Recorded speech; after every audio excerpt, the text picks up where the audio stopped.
Buen día, profesor Buitrón. Es el videoreporte de la práctica 1 del equipo 4, compuesto por Ángel Salazar Ventura Baruqui, García Jiménez Daniel. Aquí podemos ver el primer programa, que es el del control del motor. Es el front panel principal. Y aquí se muestra ahora el diagrama de bloques.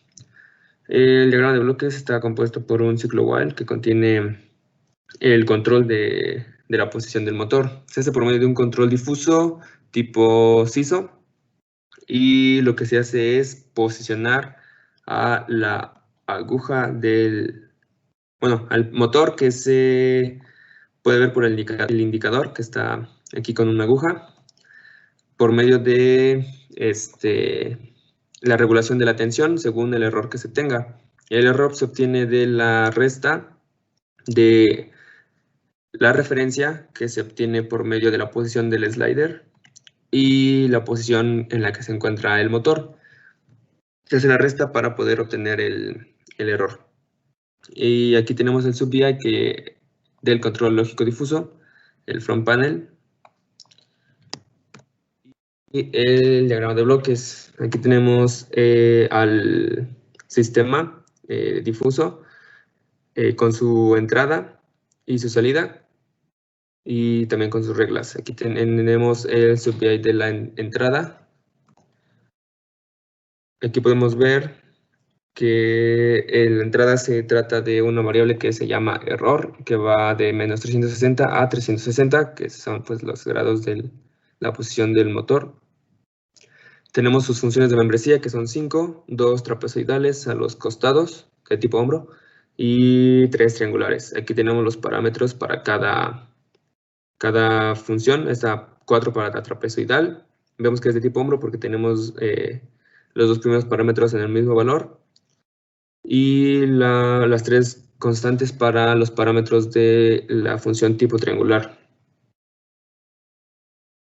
Aquí tenemos las 4 para la función de tipo trapezoidal y también de tipo hombro. Vemos que estas dos son del mismo valor, 360. Con los nombres que le habíamos dado en la clase: error grande negativo, error intermedio negativo, hasta no error, error intermedio positivo, error grande positivo y los colores. Ese es para la entrada. Tenemos a la salida, que también son, se llama tensión y el universo va de menos 12 volts a 12 volts. Las 5 funciones de membresía, 2 trapezoidales a los costados y 3 triangulares entre las trapezoidales. Los parámetros de las funciones trapezoidales y los 3 parámetros para la función de membresía triangular. Y también tenemos aquí en este sub-VI a las reglas que relacionan a las variables, a las funciones de membresía de la entrada con las funciones de membresía de salida. Aquí tenemos las 5 reglas en este bloque y su antecedente, que sale de un bloque if, y su consecuencia, que sale de un bloque de tipo den, que es mediante esta relación de constantes en los parámetros del bloque if y den, se hace la relación de las funciones de membresía de la entrada y la salida. Y ese sería el sub-VI. Y ahora vamos la simulación, bueno, el funcionamiento de esta primera parte. Ahí vemos ya funcionando. Si movemos el slider a 140 grados, el indicador nos indica que se movió a 140 grados. Si lo movemos a 0 grados, se mueve.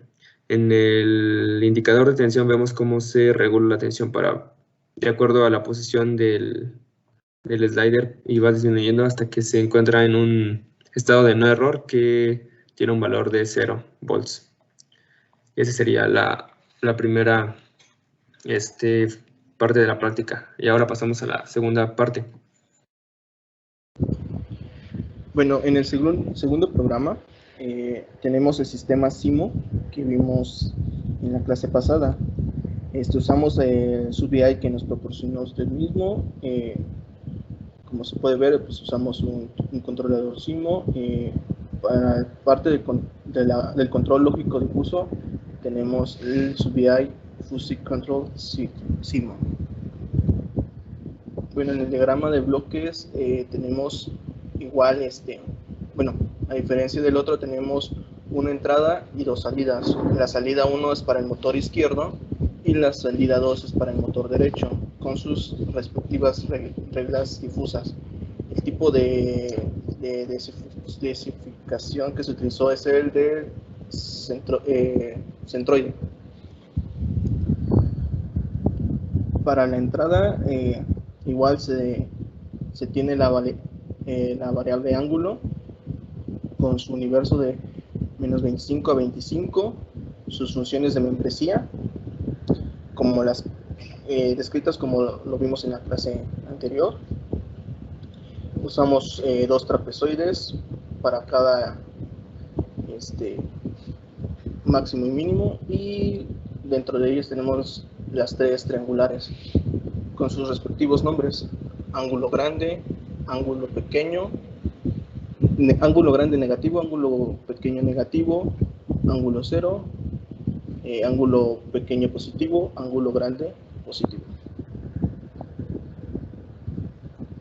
Para la salida 1 tenemos la variable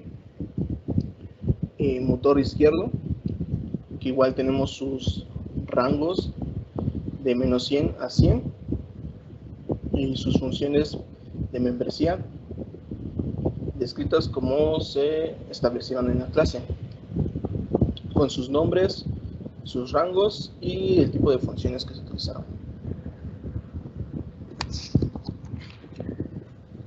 De igual manera, para la parte del motor derecho, en este caso pues su variable es el motor derecho, con sus rangos de operación de menos 100 a 100, sus funciones de membresías con sus respectivos rangos. Y para la parte de las reglas difusas se desarrollaron, como se muestra en la imagen. Bueno, igual se describieron con un if y un then.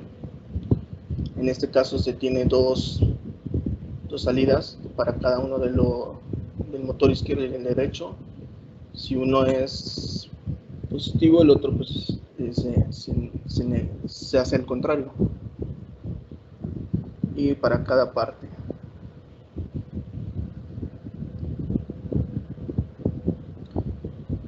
Y para la parte del funcionamiento del programa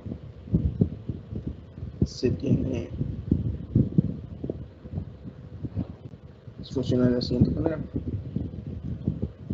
Bueno, pues presionamos reset para que podamos trabajar. Como puede ver, pues el robot sigue el cursor de acuerdo a cómo se mueve. Si se mueve en un lado contrario, se mueve el lado contrario. No importa el lado. Con los parámetros, como podemos ver, el motor izquierdo derecho se mueve de forma contraria. Si uno es positivo, el otro es negativo. Igual, si uno es negativo, el otro es positivo. Bueno, ese sería el reporte de la primera práctica, profesor. Muchas gracias.